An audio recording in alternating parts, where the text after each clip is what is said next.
तो आज बताऊंगी मैं आपको पब्लिक पॉलिसी के बारे में। सबसे पहले तो अगर हम पब्लिक पॉलिसी को देखें ना, तो ये जो है, जो पब्लिक एडमिनिस्ट्रेशन था ना, इसका जब एक तरह से बोल सकते हैं इसका जो डिक्लाइन था, या फिर इसमें जो परिवर्तन रेलेवेंस था इसका जब अच्छा खत्म होने लगा था ना, तब उस टाइम पे इसको जो है पब्लिक पॉलिसी को इसमें अडॉप्ट किया गया। अच्छा ये था पब्लिक एडमिनिस्ट्रेशन के 5th चरण में, जो कि 1970 के बाद शुरू हुआ था।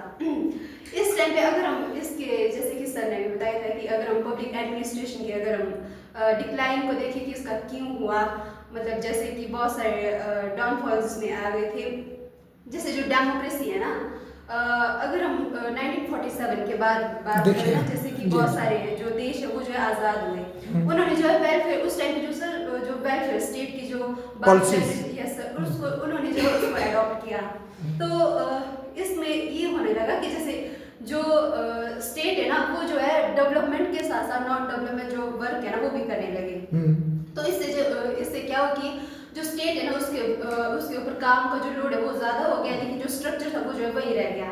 इससे जो है पब्लिक एडमिनिस्ट्रेशन ने कहीं ना कहीं अपना जो रेलेवेंस था वो खो दिया, और कुछ लोग इसमें ये बोलने लगे कि जो पब्लिक एडमिनिस्ट्रेशन है ना, ये जो है साइंस की फील्ड में आता है। लेकिन जो रॉबर्ट डाल थे ना, उन्होंने इसको क्रिटिसाइज किया जैसे। अच्छा यस सर।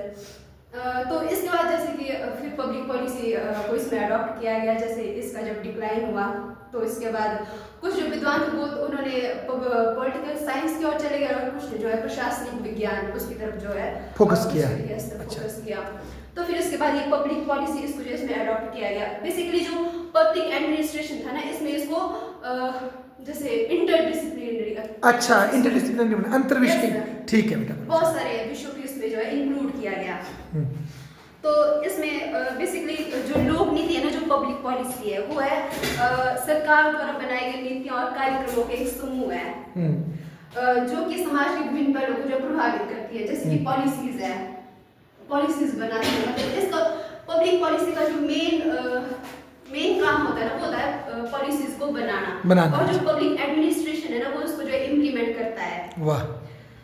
तो इसके बाद अगर हम इसके फादर की बात करें, तो पब्लिक पॉलिसी के जो फादर है वो है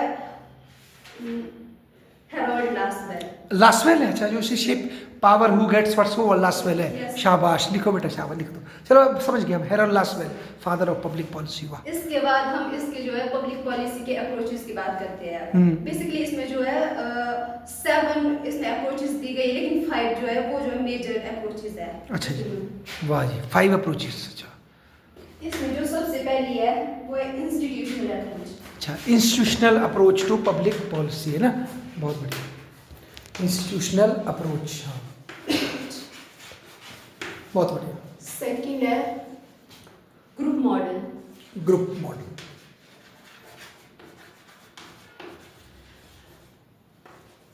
थर्ड है एलीट थ्योरी।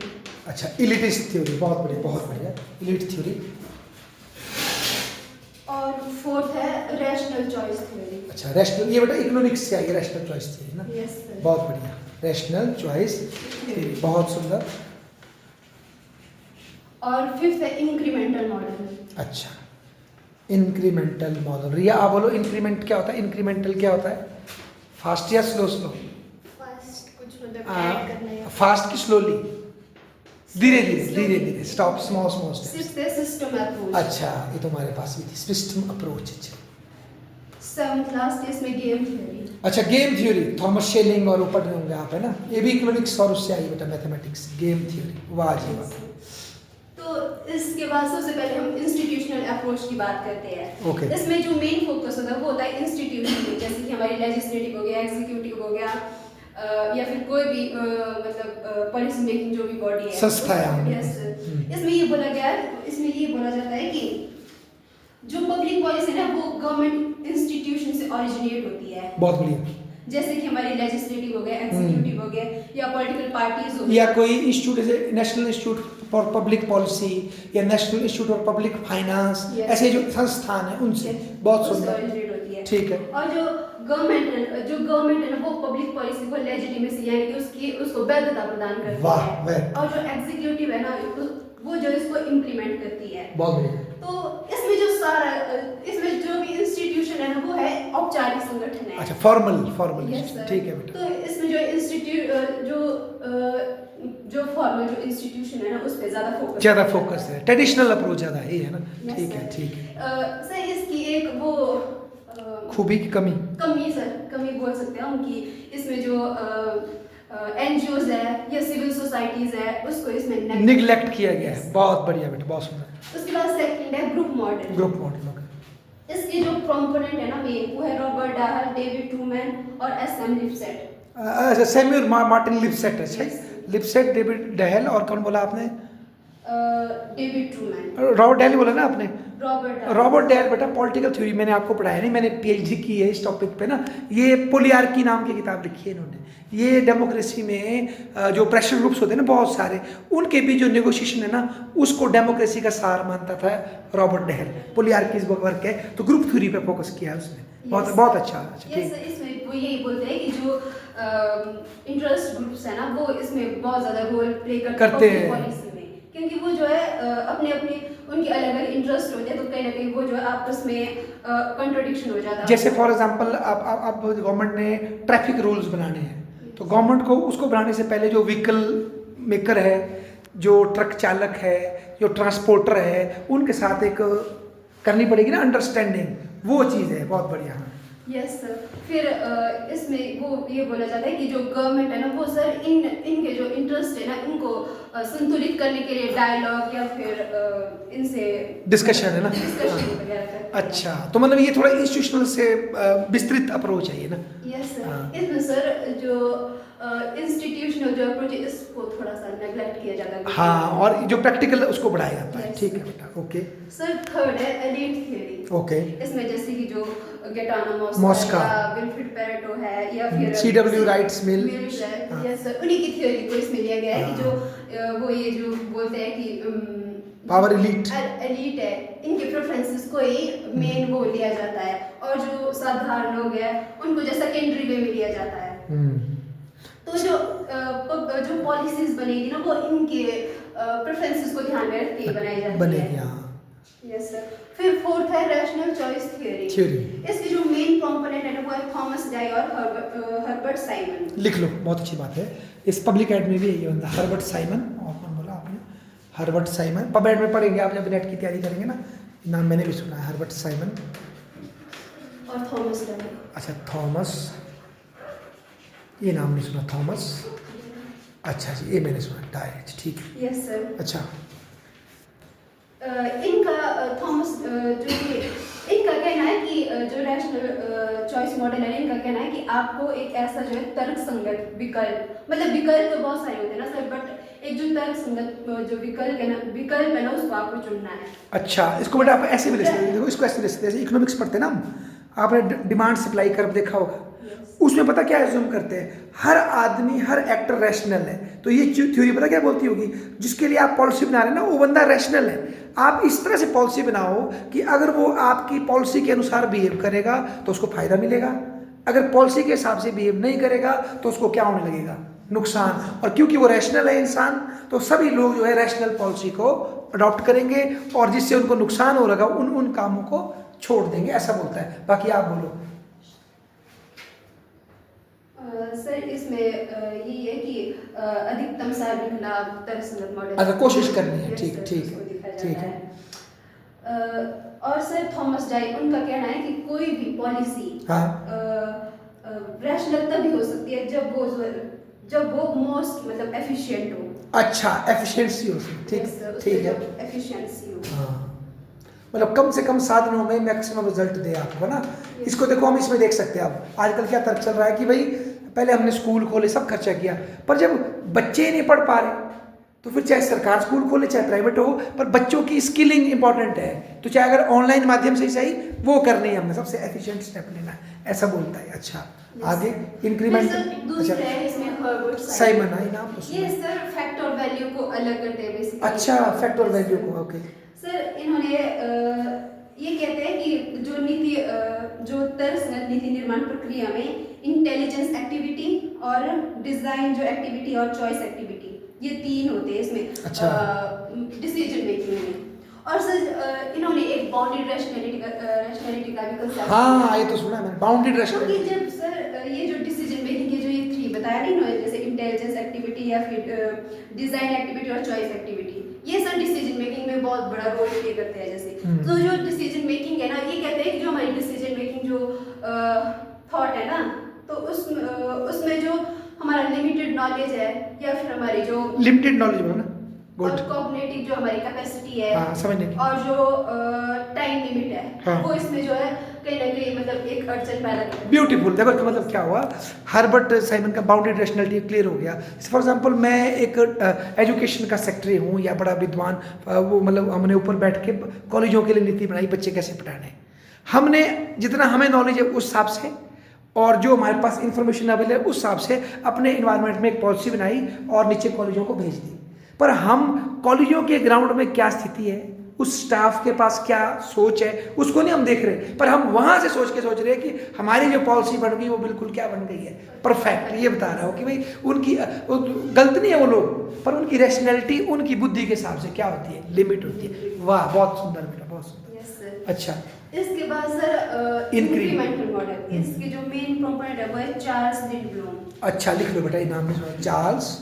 हाँ, उधर को लिख लो जहाँ को लिखना, चार्ल्स ली लिंडबॉम। ये तो नाम सुना है मैंने, तो प्रेशर ग्रुप के बंदे। एम है कि एन है? लिंडॉन है नहीं सर, ये तो ऐसे कि एम है? एन है तब नहीं मैंने सुना। ओके, ठीक है। अच्छा सर, इसमें ये बोलते हैं कि जो जैसे कोई पॉलिसीज हम बनाते हैं तो उसमें कुछ एक चेंजेस करती है, ठीक है। और क्योंकि सर जो उनका जो मॉडल है ना पॉलिसीज का, वो तो सही बनाया गया, लेकिन कुछ डाउनफॉल्स की वजह से वो जो है उनमें जो है कमियां नजर आती है, तो उन कमियों को हमें दूर करना है। अच्छा। ना कि पूरे उस वो जो पॉलिसी ना कि उस पूरी पॉलिसी को फेंकना है। अच्छा, कुछ एक चेंजेस उसमें करने, ग्रेजुअल सुधार करने हैं। Yes, ओके ओके, बहुत सुंदर, बहुत सुंदर। वो तो हमने जब पॉलिसी मेकिंग प्रोसेस देखा था, तो उसका एक पार्ट ये भी है कि भाई जो हमने पॉलिसी बना ली, जब उसका रिजल्ट आने लगा तो उसमें क्या करना है, हमने सुधार करना है। Yes, sir. अच्छा। सर, हम इसमें ये भी ले सकते हैं, जैसे हमारा कॉन्स्टिट्यूशन है, हाँ। तो उसमें भी हम कुछ प्रोविजन हाँ, जारी करते हैं, संविधान में पूरे स्ट्रक्चर को। बिल्कुल, Yes, sir. बहुत सुंदर। Yes, sir. इसमें सर क्रिटिक किया इनका ये है जेकर ड्रॉर ने। अच्छा, इन सभी का? नहीं सर, इनका जो इंक्रीमेंटल अच्छा, चार्ल्स लिंडब्लॉम का। हाँ, बोलो। तो सर ये बोलता है कि जो पॉलिसीज है ना सर, वो विफल परियोजना है ना, उनमें हम सुधार नहीं कर सकते। मतलब वो फेंकनी पड़ेगी आपको? यस सर, वो अच्छा, पूरी फेंकनी पड़ेगी। वाह वाह, हमें जो है न्यू पॉलिसीज को बनाना अडॉप्ट करना पड़ता है कई बार। यस सर, ये कहते हैं कि ये जो है ज्यादातर कंजर्वेटिव है थोड़े। हाँ, जो दिया है उसको चलाओ। उसी को जैसे मैं चलाओ। एग्जांपल दूं आपको, 1991 में मनमोहन सिंह ने यही तो किया कि जो नेहरू जी की जो नीतियाँ थी उस टाइम की, उसमें ग्रेजुअल सुधार किया। जैसे उन्होंने व्यापार ओपन कर दिया, प्राइवेट सेक्टर के लिए खोल दिया, पर अभी भी उस टाइम की कई जो सोचे वो अभी तक भारतीय अर्थव्यवस्था में फंसी हुई है, इसलिए भारत पूरी गति से विकास नहीं कर पा रहा। तो कई बार पॉलिसी को पूरा शिफ्ट भी करना पड़ता है, ऐसा बोल रहा है दूसरा बंदा ना जो आलोचक है इसका। अच्छा, ठीक है।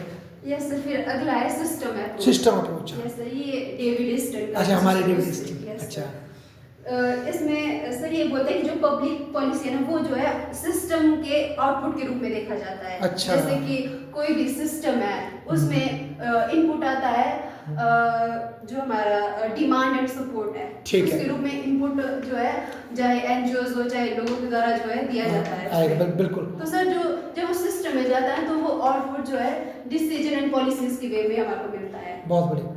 और उसके बाद ये जो है एनवायरनमेंट में या फिर उसका जो फीडबैक है वो चाहे जो पॉलिसी है वो कितनी सफल रही है या फिर कितनी असफल रही है, वो जो है फिर से इनपुट के रूप में वापस आएगा, फीडबैक के रूप में वापस आएगा। ठीक है, एक एनवायरनमेंट क्रिएट करते हैं ये, जैसे ठीक कि इनपुट का, फिर पॉलिसी फॉर्मुलेशन का, फिर इम्प्लीमेंटेशन का, और फिर फीडबैक मैकेनिज्म। हाँ, जो हमने पॉलिसी मेकिंग के स्टेप देखे ना, वो अपने आप में गोल तो घूम रहे हैं, वो एक सिस्टम है। अच्छा, ठीक है, सिस्टम के रूप में पॉलिसी अच्छा, जो है चलती रहती है। अच्छा, फिर सर गेम थ्योरी, जो कि जॉन वॉन न्यूमैन। हाँ लिखो बेटा, ये पता नेट में भी आएगा आपको। जॉन वॉन न्यूमैन मैथमेटिशियन थे, जॉन वॉन न्यूमैन की है ना, वॉन न्यूमैन ने दी है ये अप्रोच। गेम थ्योरी ये आपको नेट में भी आएगा, थॉमस शेलिंग वगैरह ना, Yes. जीरो सम गेम, फलानी सम गेम, ये आता है बेटा। आगे बोलो, शाबाश। ये सर इसमें गेम थ्योरी का विचार है कि जो तर्कसंगत निर्णयकर्ता उन विकल्पों में शामिल होते हैं जो अच्छा। परस्पर निर्भर होते हैं। जैसे कि हम सर फिर से बोलो, तर्क संगत। तर्क संगत निर्णयकर्ता उन विकल्पों में शामिल है जो परस्पर निर्भर होते हैं। अच्छा ठीक है, बोलो। जैसे कि सर वॉर और उसकी स्थिति को अगर हम देखें तो दोनों के जो इंटरेस्ट है वो कहीं ना कहीं टकरा रहे होते हैं, इसी वजह से जो सिचुएशन है वो क्रिएट होती है। तो दोनों तरफ से सर ये कोशिश की जाती है कि कैसे एक तर्क संगत विकल्प हम सोल्यूशन निकले। अच्छा ठीक है। ताकि इसमें ये भी देखा जाता है कि अगर हम कोई डिसीजन लेते हैं तो दूसरे वाले का जो इंटरेस्ट है वो किस हद तक फुलफिल होते हैं या फिर बिल्कुल। खुद के जो इंटरेस्ट है वो किस हद तक। हाँ, उन दोनों के इंटरेस्ट में हम बैलेंस कैसे बनाते हैं, Yes. ठीक बोला आपने। फॉर एग्जाम्पल जैसे शराब के ऊपर हम पॉलिसी बनाते हैं, तो जो शराब पीने वाले, जो शराब से पीड़ित है और शराब बेचने वाले, और सबके बीच में एक बैलेंस बनाने की कोशिश करेंगे हम, है ना, ये बोलते हैं। शाबाश बेटे, बहुत बढ़िया। और कुछ बताना है, बताओ। सर एक पब्लिक चॉइस थ्योरी का। ठीक है, हाँ बोलो। और सर जो पब्लिक चॉइस थियरी है ना, इसमें भी सर यही था। ये तो इसमें है ही नहीं, नहीं सर ये उसमें नहीं है, ये अप्रोचेज है ना सर पब्लिक पॉलिसी। अच्छा, वो एक अलग थ्योरी है वो। अच्छा, पब्लिक चॉइस थ्योरी, वाह। इसको मैंने पढ़ा था। हाँ, बोलो। तो इसमें इसकी जो थोड़ी सी हिस्ट्री है वो है यही कि जो मिड जो 20th जो सेंचुरी है ना 1947, जैसे कि मैंने बताया कि उस टाइम बहुत सारी कंट्रीज थी जो आज़ाद हुई, वो जो है आज़ाद हुई। तो उस टाइम पे जो वेलफेयर स्टेट का जो कंसेप्ट था ना वो Popular. बहुत ज़्यादा पॉपुलर था। तो उन्होंने जो है उस कंसेप्ट को अपना लिया। फिर धीरे धीरे क्या हुआ कि जो वेलफेयर स्टेट की जो अवधारणा थी ना वो कहीं ना कहीं मतलब उसका विकास नहीं हुआ, वो कहीं ना कहीं डाउनफॉल में या अच्छा, डिक्लाइन होने उसमें लगा। कमी आने लग गई, समझ में, Yes, ठीक sir. है। जिसका जो कॉस्ट वही था सर कि जैसे कि डेवलपमेंट और दोनों वर्क जो है उसको स्टेट को करने पड़ रहे थे, ठीक है। लेकिन जो स्ट्रक्चर था वो सर वही था सेम, क्योंकि उसमें कोई जो मतलब इंक्रीज नहीं हुआ था स्ट्रक्चर। तो इससे जो है लोगों को प्रॉब्लम होने लगी, लोग जो क्रिटिसाइज करने लगे गवर्नमेंट को। तो इससे एक न्यू कंसेप्ट जो था सामने आया। New right philosophy. अच्छा, Yes. राइट विंग की फिलॉसफी, हाँ बोलो Yes, बोलो। sir. हाँ। ये सामने आया है। इसमें ये बोला गया कि जो गवर्नमेंट है ना वो जो है एक बोलो जो नहीं नहीं, आप कुछ ऐड करो। नहीं बोल सकते हाँ, बोलो। जो गवर्नमेंट है ना वो सिर्फ और सिर्फ वही काम करेगी, मेन काम जो कोर एरियाज के जो पुलिस काम- एरिया, सुरक्षा कॉन्ट्रैक्ट को फॉलो करना, इस Yes, तरह, sir. ठीक है। और जो बाकी काम है ना वो बाकी इंस्टीट्यूशन के द्वारा किया जाए। जैसे कि हम देखते हैं आजकल जो गवर्नेंस वही ना सर गवर्नमेंट से गवर्नेंस की ओर जा रहे Yes, हैं, sir. ब्यूटीफुल। अच्छा, तो फिर उसके बाद जो ये इंस्टीट्यूशन एनजीओज वगैरह इनको जो है कार्य सौंप देने चाहिए। वाह। इसमें जैसे बेटा ये मिल्टन फ्रीडमैन की किताब है फेमस, फ्री टू चूज, जिसमें उन्होंने बताया कि अगर स्कूल जरूरी नहीं गवर्नमेंट सारे स्कूल खोले, प्राइवेट स्कूलों में भी गवर्नमेंट जो पेरेंट्स हैं उनको वाचर दे सकती है, पैसे दे सकती है, तुम अपने बच्चों को जहाँ पढ़ाना चाहते हो वहाँ पढ़ाओ। इलाज के लिए पैसे दे सकती है, आदमी ने जहाँ अपना इलाज करना वहाँ करे, या डायरेक्ट कैश ट्रांसफर कर सकती है। ये वाली स्कीमें उस टाइम से आ रही है। यस सर, जो ये न्यू राइट फिलॉसफी थी ना यही आगे चलकर पब्लिक चॉइस थ्योरी की नींव रखती है। अच्छा, कौन सी? जो न्यू राइट फिलॉसफी, हाँ, ये जो हेक और ये जो फिलॉसफी आई, ठीक है बेटा, बहुत। इसके साथ जो मेन कंपोनेंट वो है निस्कैनन। कौन? मिस? निस्कैनन। अच्छा, वो लाए इसको पब्लिक एड में, लिख लो नाम, क्या नाम है इनका? अच्छा, पब्लिक चॉइस पॉलिसी में वो लेके आए इसको। हाँ, कोई बात नहीं बेटा, डस्टर में मिलता है ये। निस कै क न न निस्कैनन, ठीक है। यस सर, इन्होंने इसको जो है एक ब्यूरोक्रेसी के संदर्भ में देखा। जैसे कि जो अच्छा। ब्यूरोक्रेसी है वो जो है पॉलिसीज का निर्माण करती है और करती है। गवर्नमेंट जो वो जो है उसको खरीदता है। एक तरह से इकोनॉमिक वे में इन्होंने इसको अच्छा। वो किया है कि एक ही खरीदार है और एक- हाँ, मोनोपोली है, वो वही बार बार वही अफसर नीतियाँ बना रहे हैं और गवर्नमेंट उसके खरीदार है, बिल्कुल, उसमें कंपटीशन नहीं है। वाह यार, कितनी बड़ी बात बोली आपने। फिर सर दूसरे कंपोनेंट है इसके कि विंसेंट आर्मस्ट्रांग। अच्छा आर्मस्ट्रांग। अच्छा, ये इसके दूसरे प्रोपोनेंट है। अच्छा, विंसेंट आर्मस्ट्रांग।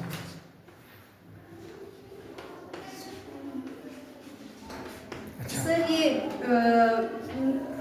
ये कहते हैं कि जो ब्यूरोक्रेसी जो स्ट्रक्चर है ना वो ठीक है, लेकिन वो जो है मतलब एक तरह से पूरा नहीं है।